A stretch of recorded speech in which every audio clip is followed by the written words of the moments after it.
Traverser la frontière vers la Belgique sera bientôt moins attractif pour les gros portefeuilles. Et le plat pays va perdre un peu de sa superbe fiscale. Le 1er janvier prochain, les détenteurs de plus de 500 000 € d'actions, obligations ou SICAV seront frappés d'une taxe de 0,15%, ce qui devrait rapporter à l'État 254 millions d'euros, une petite révolution. C'est nouveau en Belgique, c'est un impôt sur le capital. Le taux est faible. En étant en Belgique, il n'y a aucune sécurité en matière fiscale, aucune sécurité juridique. Le taux pourrait rapidement passer de 0,15 à 0,30 et ainsi de suite.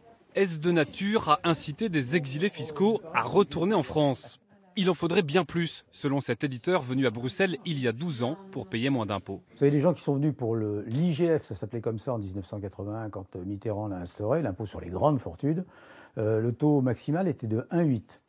Donc effectivement, pour des fortunes importantes, 1,8, on commence à se poser des questions. Aujourd'hui, je crois qu'en sens inverse, personne ne va repartir pour 0,15.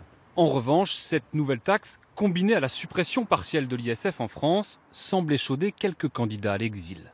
On l'a remarqué tous, que ce soit les notaires, les avocats, les agences immobilières, moins de Français arrivent et ils ont moins de budget.